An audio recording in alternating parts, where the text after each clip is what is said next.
I was in Melbourne a couple of weeks ago and there was a really interesting story that took off over there, and that was the story of a Melbourne girls' school that was holding Failure Week.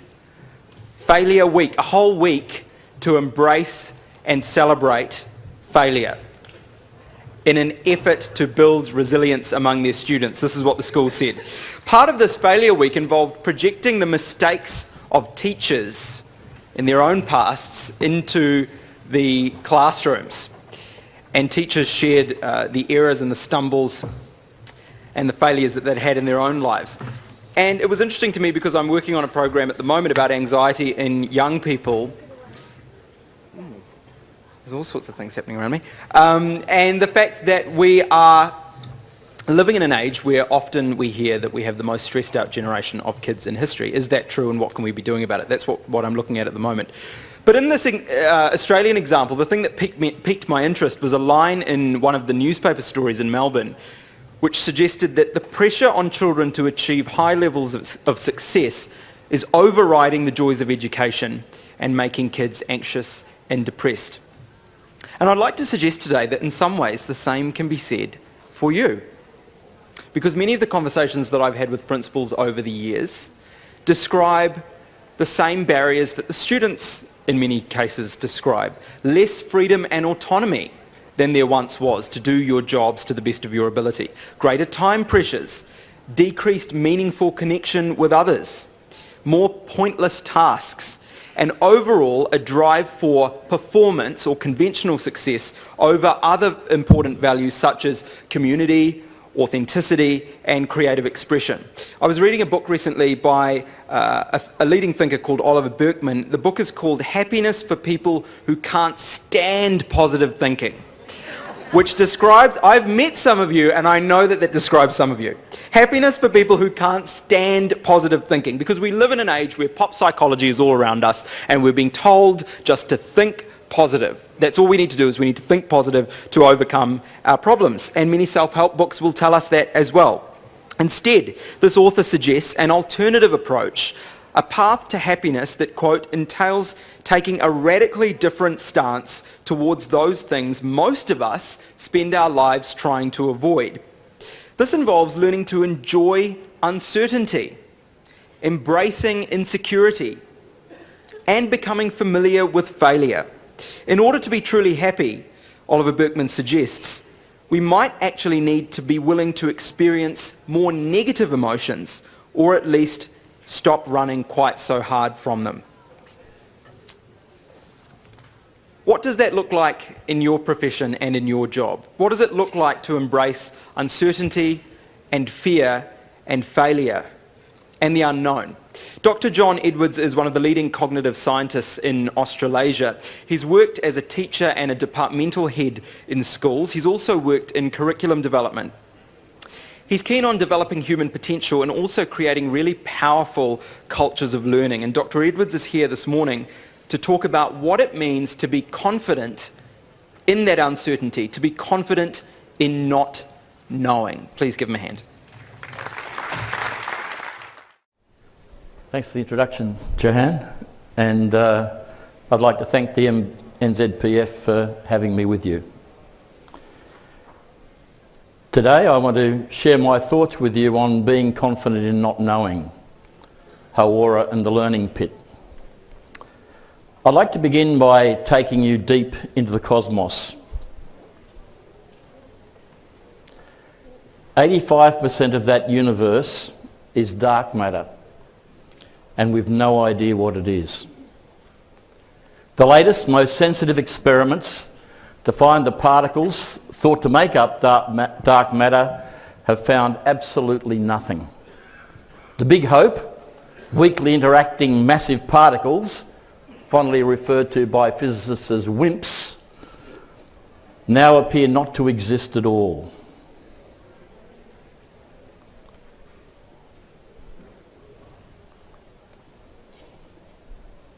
As David Spergel, an astrophysicist from Princeton, puts it, with the dark sector, you're free to invent almost whatever you want. The space of available models is huge. It's a playground where we don't know what the right choices are. We now need more hints from nature about where to go next.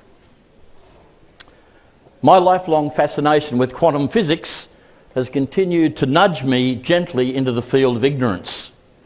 I think this is a major reason why I've spent most of my life as a researcher and continue to do so. Physicists have no problem with admitting to not knowing. In the cosmic competence test, they'd all receive a failing grade, or maybe a needs to try harder. And they'd be happy to do so. For a quantum physicist, what matters is what you do when you don't know. This would be a healthy balancing focus in schools, I believe, for the current dominance of curriculum content. Whilst meandering in the field of ignorance, I met two wonderful researchers from the University of Arizona School of Medicine, Anne Kerwin and Marlise Whitty. They're the creators of the groundbreaking program, the Curriculum on Medical Ignorance. I've visited them, I've worked with them. Indeed, I proudly have on the wall of my office a certificate as a visiting professor of ignorance. So you have before you today an internationally certified ignoramus. At their international conference on medical ignorance, we all present about what we don't know and what we're trying to do about that. Quite a different conference. I'd like to share with you Whitty and Kerwin's map of ignorance. It's got 4 quadrants. The first are the things we know we don't know, like a cure for Alzheimer's. The second quadrant, the things we don't know we don't know. These are the things that are yet to be discovered, and once they're discovered, we say, oh, I didn't know that. The third area is the things we think we know but we don't. This is where we have misconceptions, and we all have plenty, or where knowledge is going to change on us.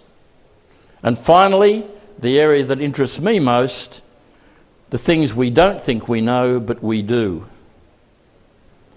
This is where we've got implicit intuitive knowledge from long, rich experience. Such knowledge is almost impossible to put into words. And at times when you hear it, we can say, oh, I knew that. And you really did. This is the area of professional artistry, and that's what fascinates me. Capturing this exquisite personal practical knowledge is central to my ongoing research. We're capturing it in education, we're capturing it in business, and we're also capturing it in elite sport. In the curriculum on medical ignorance, they teach their students to start with what they don't know about a topic instead of what they do know. This isn't easy for medical students who've normally been top of their class throughout school, and they're stretched way beyond what's comfortable.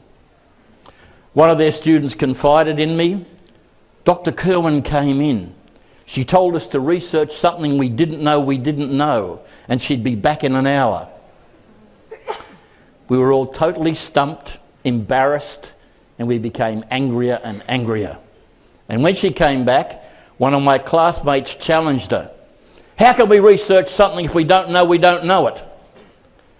That's a very weak question, said Dr. Kerwin, and left us for another hour. I learned to love her classes, he told me. These doctors in training learn to develop and ask really, really powerful questions. Knowing how to question well is the key. They focus on questions, on questioning, and on questioners. I taught my teachers in training, having been with them, about ignorance. Some of them had thought that knowledge was the big and rapidly expanding area. Like quantum physicists, they soon learned that ignorance is by far the largest and fastest growing area. They realised that the more we know we don't know. This altered their perspective on the teaching careers that lay ahead of them. They polished and polished their questioning.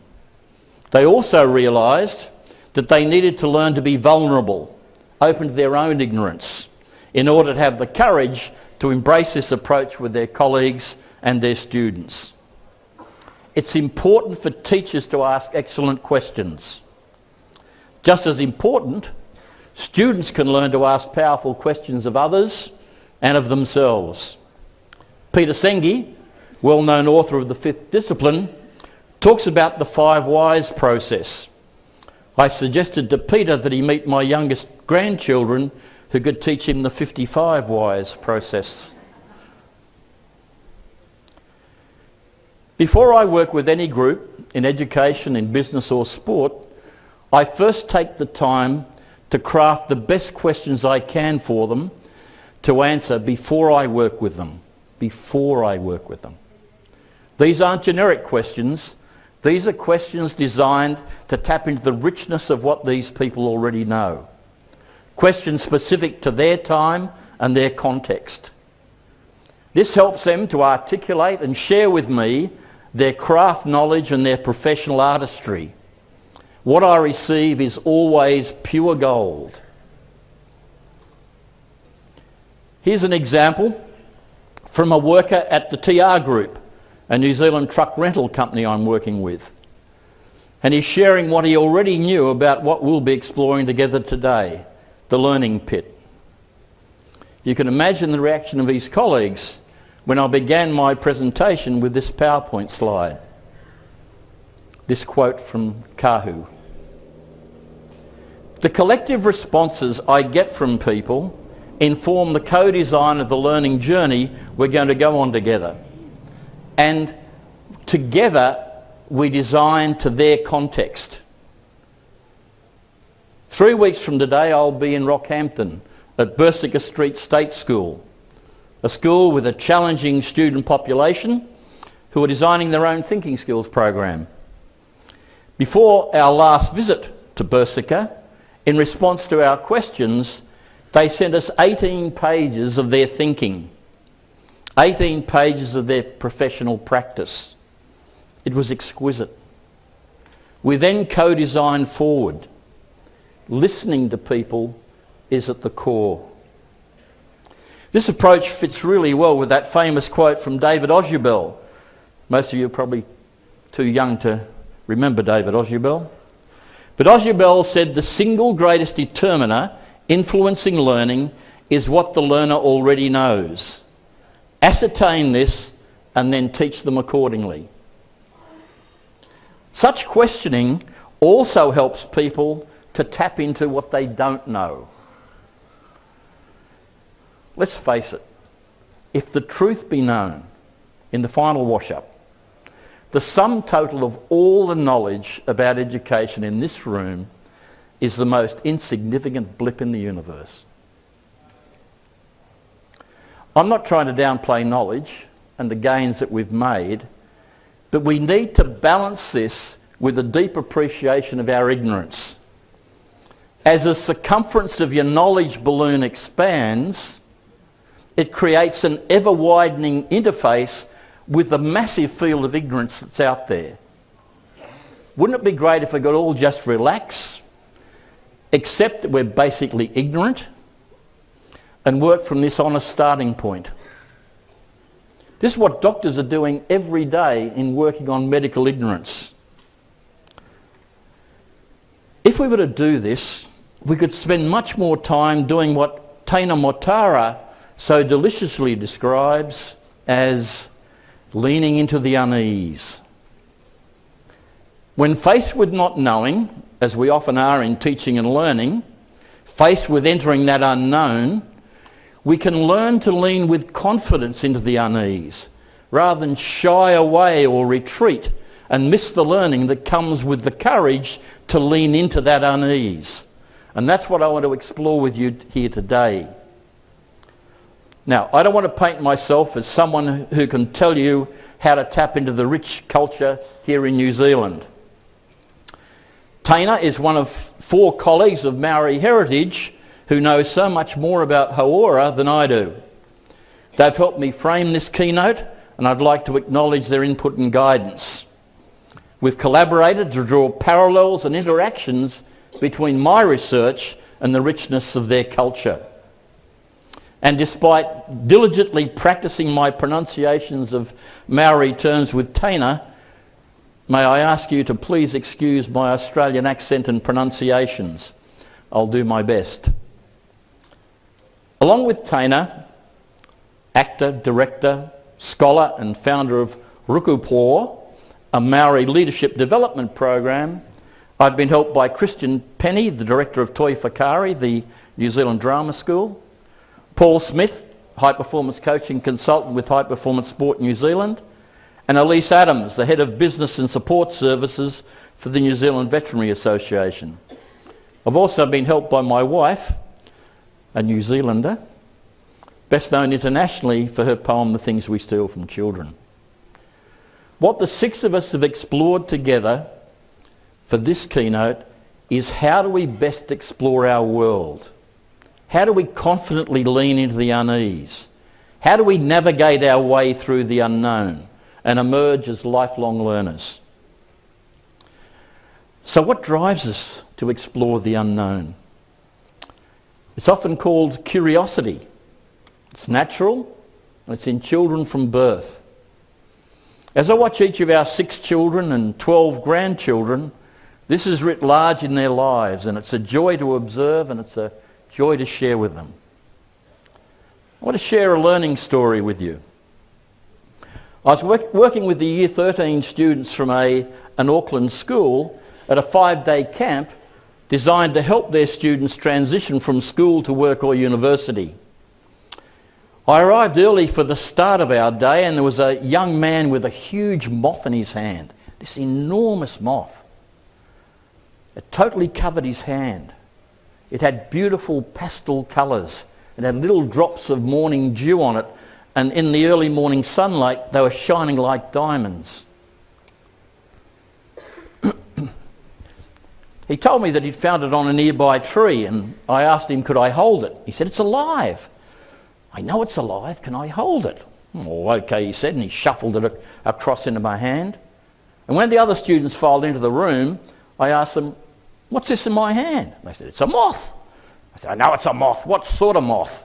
And they said, "We don't know." I said, "Well, look, since we're in Ngaruawahia, let's call this the Ngaruawahia moth.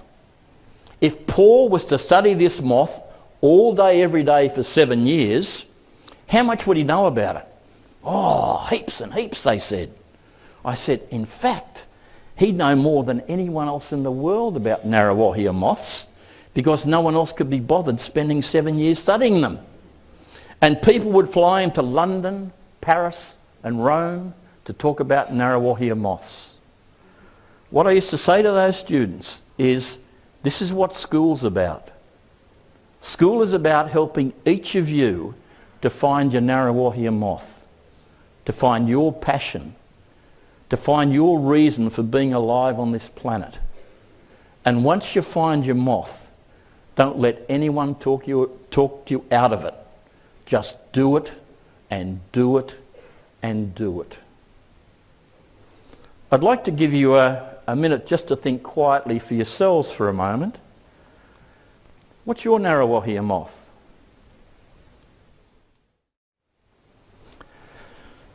So, what happens to this intrinsic motivation that we're born with? The most recent meta-analysis of research on intrinsic motivation tells us this. Much of what people do, strictly speaking, is not intrinsically motivated, especially after early childhood, when the freedom to be intrinsically motivated is increasingly curtailed by social pressures to do activities that aren't interesting and to assume a variety of new responsibilities. Is this our aim in education? Sandra Russell draws our attention to this in her poem, The Things We Steal from Children. Let me share with you the last stanza from Sandy's poem. "For if they've had all of their creative thoughts explained away, are unaware what catches their interest and how then to have confidence in that interest, have never followed something they're passionate about to a satisfying conclusion, are afraid to seek help and do not know who or how to ask, have never got bogged down, have never failed, have always played it safe. How will they ever know who they are?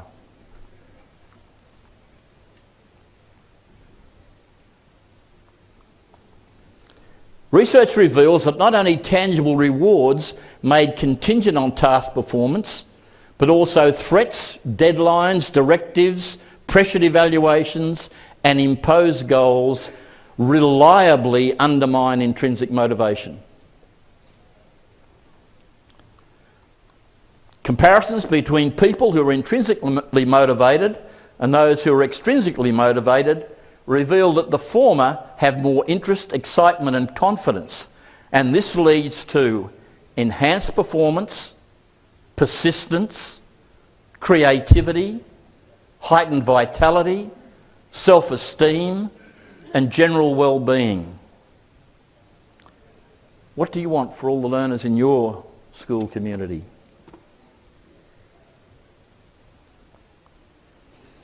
Field studies have further shown that teachers who are autonomy supportive, in contrast to controlling, catalyse in their students greater intrinsic motivation, curiosity and desire for challenge.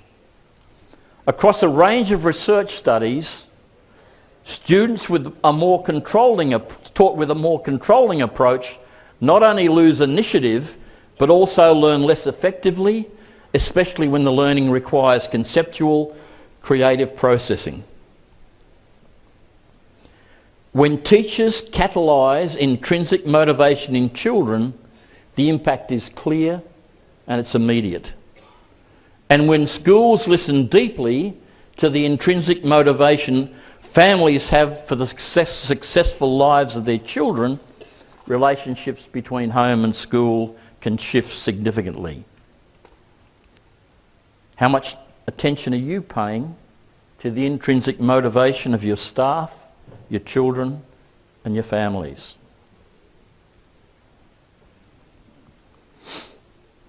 Reg Revens taught us that learning is iterative.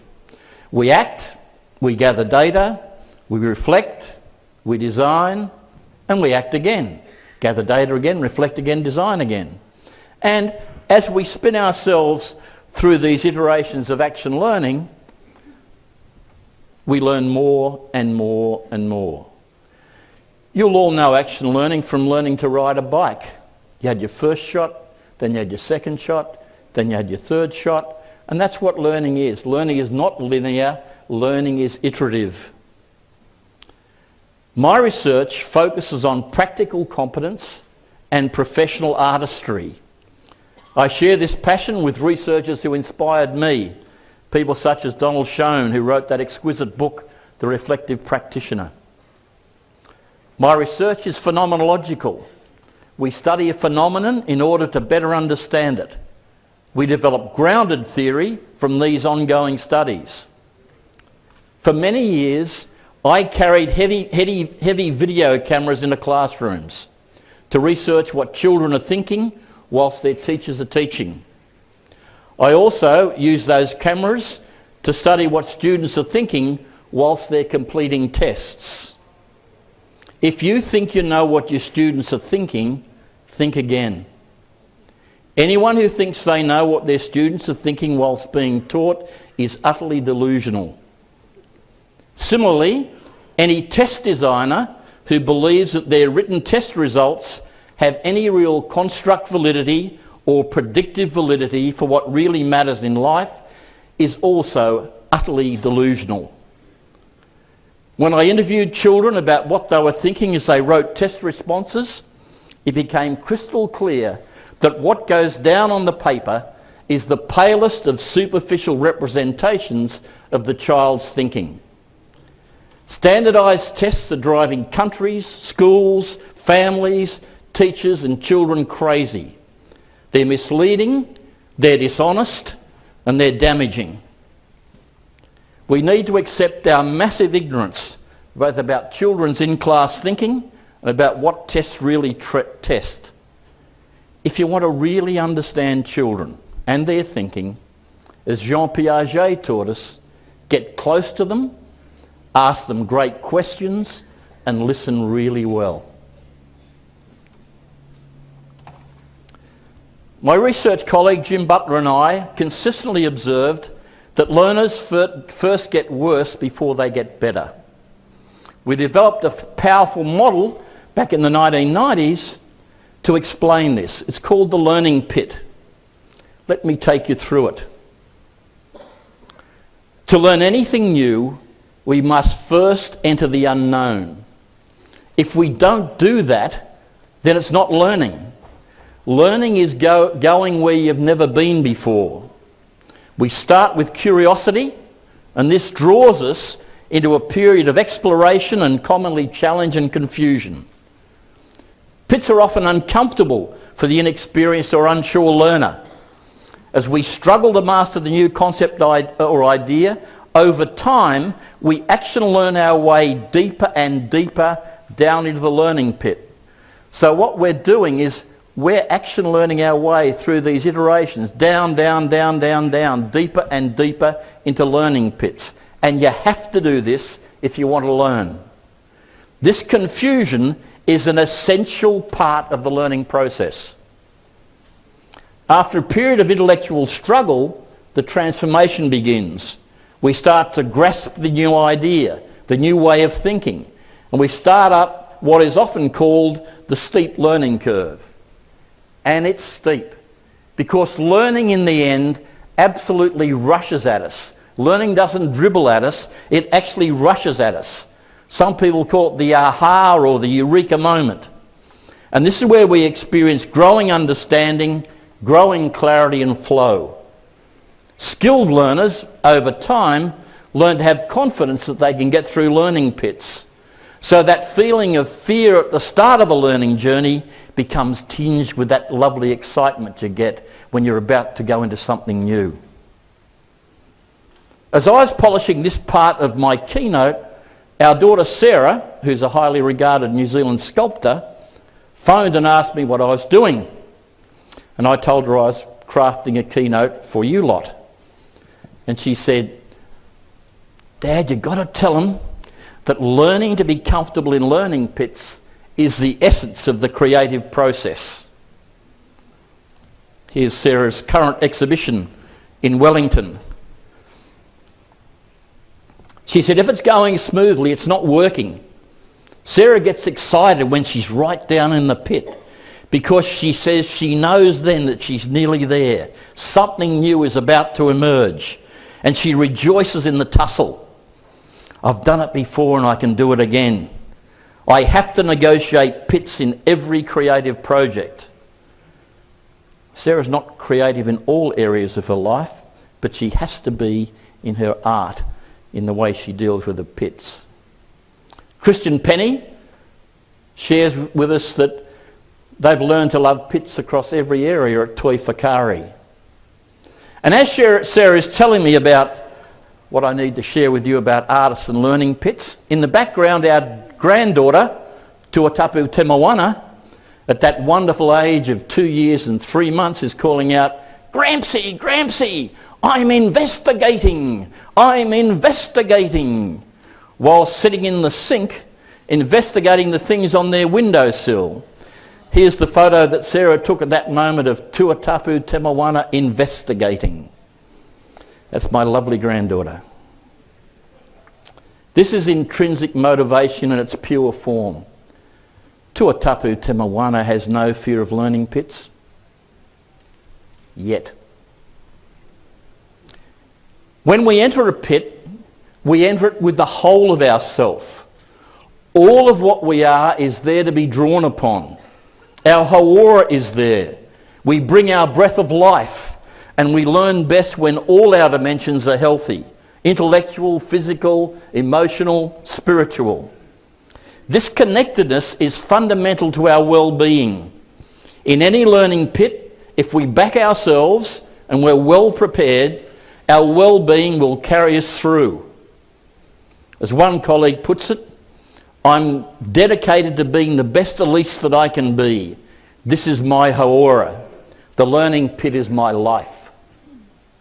A colleague shared an example of experiencing a learning pit when taking on a challenging new role at work. She shared with me anxiety arrived with a physical manifestation of panic attacks. Anxiety brought an emotional impact with self-doubt. Anxiety had a spiritual impact which led to seeking support of my tapuna as well as the love of my family and the love of my friends. Pits are good for my soul, my inner being. My Hauora in all its forms prevails in the end. That's nice for her, but this is often not the case for children in schools. Bill Martin, the co-author of my book, was one of thousands of children who spent their whole school career in a series of never-ending pits of confusion. There's little excitement for students like Bill. For such children, school remains a mystery they never solve. Their confidence in learning situations is deeply damaged, sometimes irreparably. We have no right to take a child into a learning pit and then just leave them there. Bill's teachers may have cared about his learning, but sometimes, just as he was about to get out of the pit, he would hear those dreaded words, moving on. They've got a curriculum to get through in the USA. We have to be at the Civil War by Thanksgiving. Bill and his slower learning mates learned to hate those words, moving on. In our research in classrooms, many children share that they're engaged in a contrived type of patience, waiting for the teacher to get through the work. They sense the pressure. They can smell it. We all learn at our mother's knee when someone's in a hurry, and it often disconcerts us when there's a hurry around us. Moving on can seem efficient because we don't measure the loss this causes for so many children. It helps to understand that pits are contextual. When you're in a pit in your maths, you're not necessarily in a pit in your writing or your art. Similarly, elite footballers I work with learn that being in a pit in your tackling does not mean you're in a pit in the whole of your game. And this helps each of these groups keep perspective and confidence.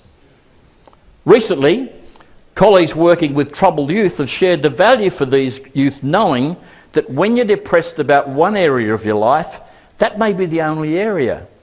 And to focus on other areas of strength can provide helpful support and perspective. I am not my illness. I am so much more. Some teachers believe that a key part of their role is to stay students from confusion and frustration, the very elements that drive learning. The secret is to be by their side as they learn that pits are healthy. They'll learn resilience and confidence in learning pits. Soon they accept, even welcome, that frustration, fear, confusion and challenge are essential for learning. It helps if teachers share their learning pits. I've shared many with my students, at times accompanied with much mirth and discomfort. They've seen my theories crash and burn. They've helped me analyse the new undermining data. Wallowing in pits together can be fun, and sharing humour is often helpful. Effective teaching involves being clear about the learning pits into which children will be led and ensuring that these are of reasonable depth. This is a design challenge for any teacher. Watching outstanding teachers cater to the personalised learning needs of all their learners is a breathtaking experience. Watching teachers deal with pits in their own learning is also informative. Here's a recent quote from a primary school teacher in Brisbane. Have a read.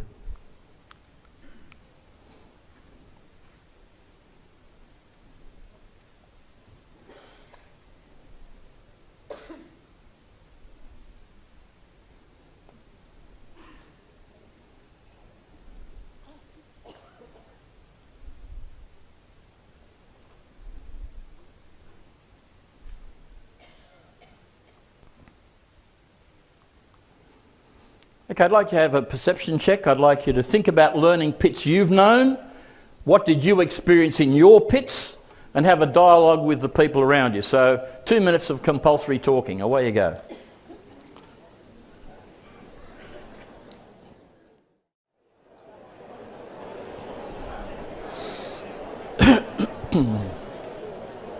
Okay, if I can have your attention, please.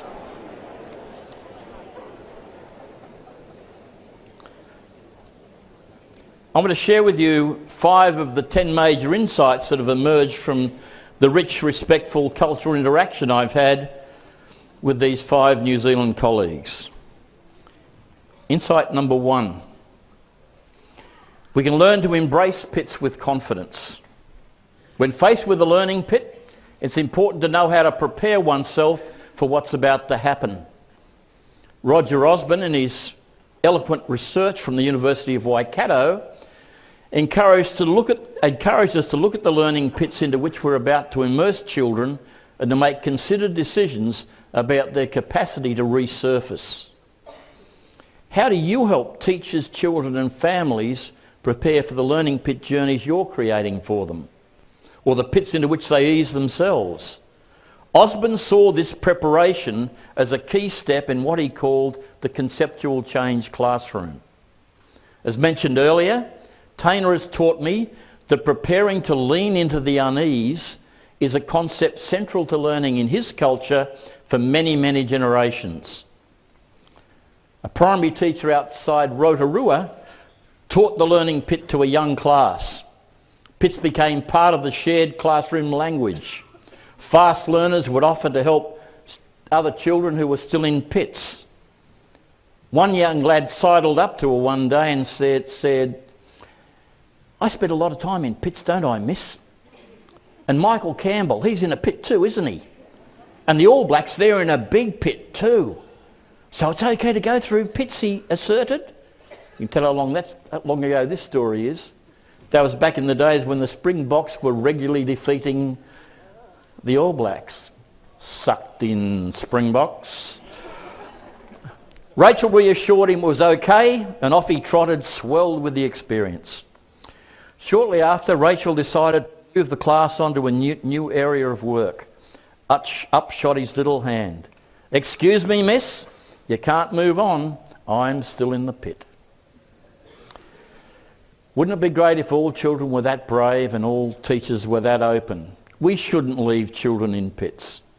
We can help any child to emerge from any pit in some intellectually meaningful way for that child.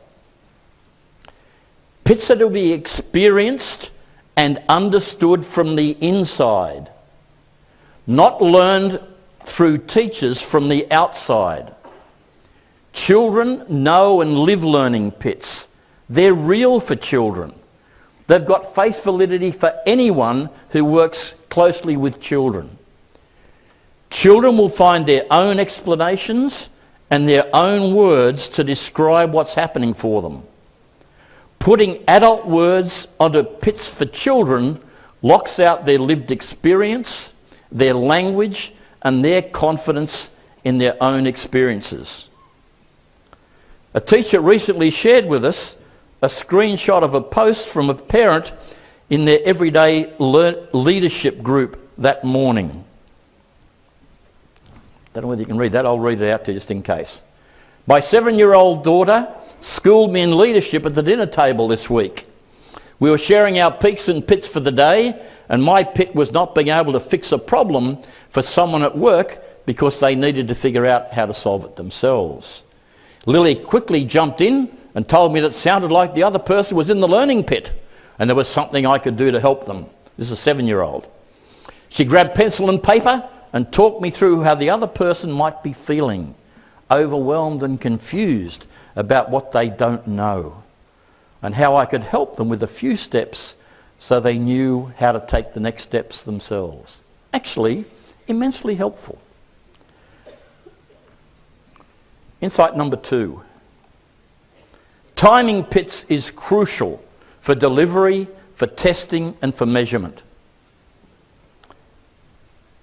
In first year university, I couldn't get my head around cross-sectional drawings, and I failed first-year engineering as a result.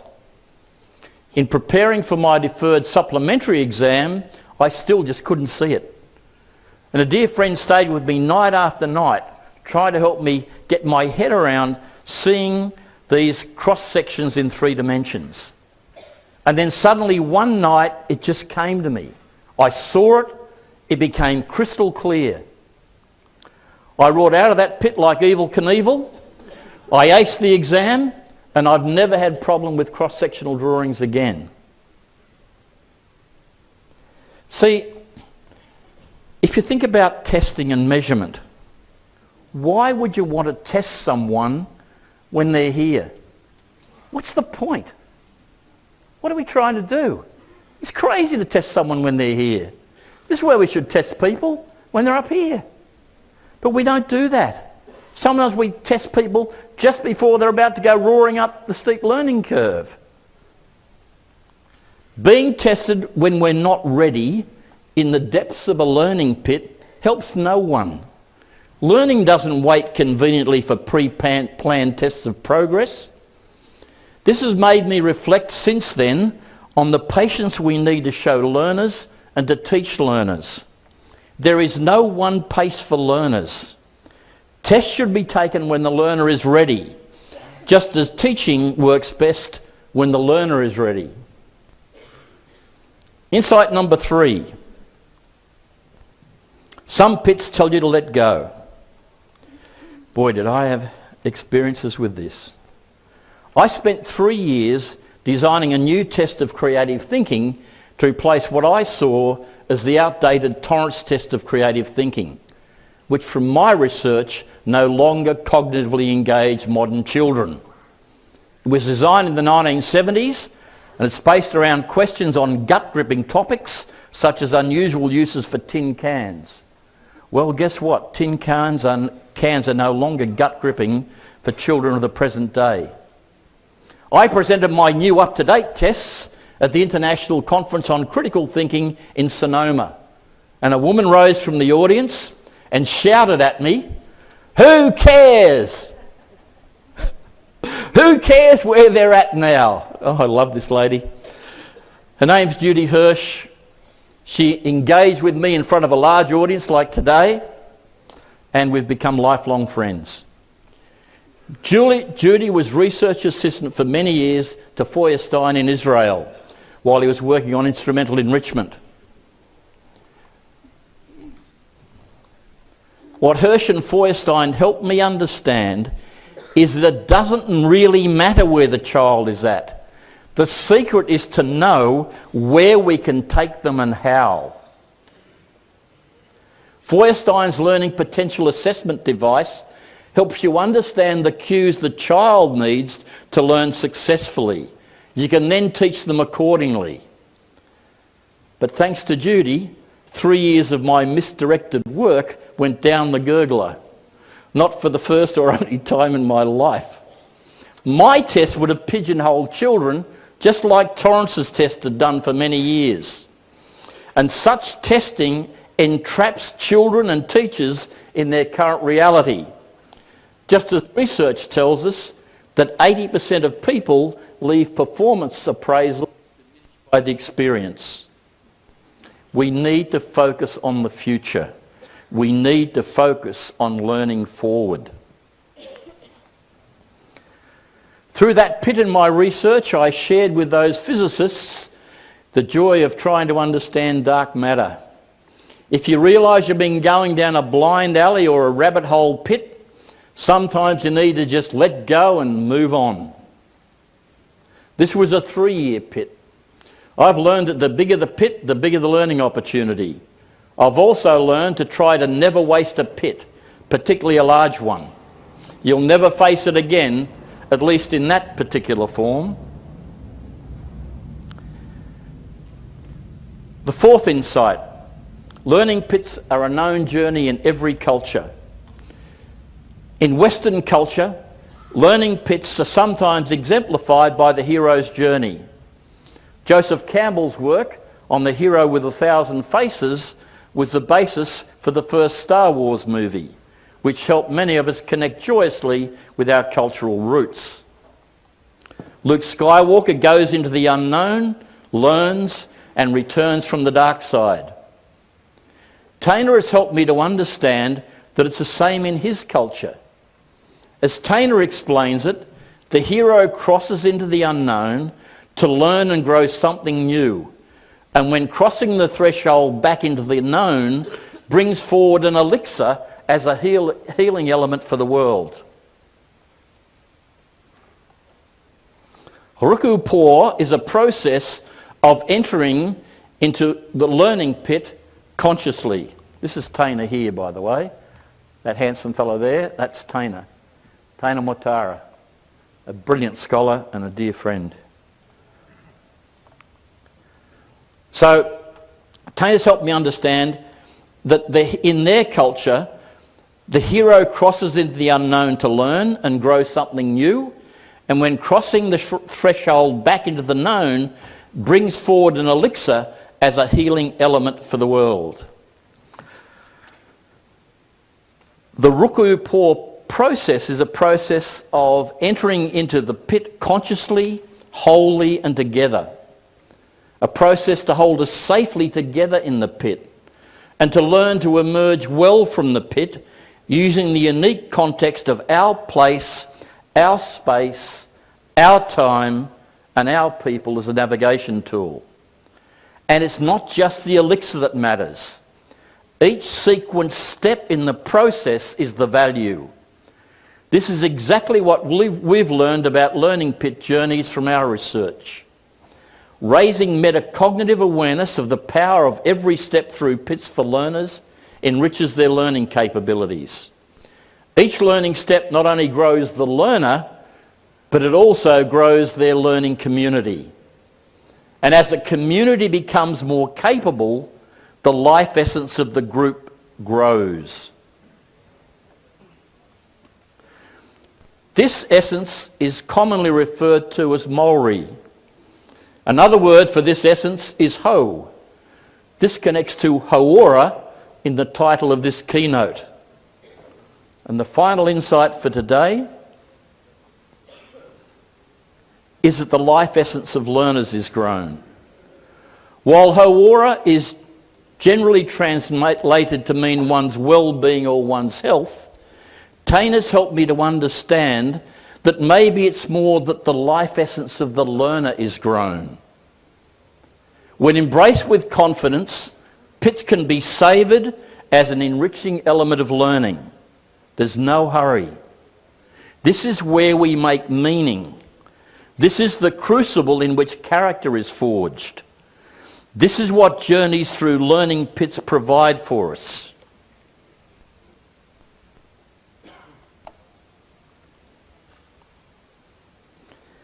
Helping learners grow their life essence is where I've dedicated my professional life, and I'll continue to do so. And I invite you on the journey. Thank you.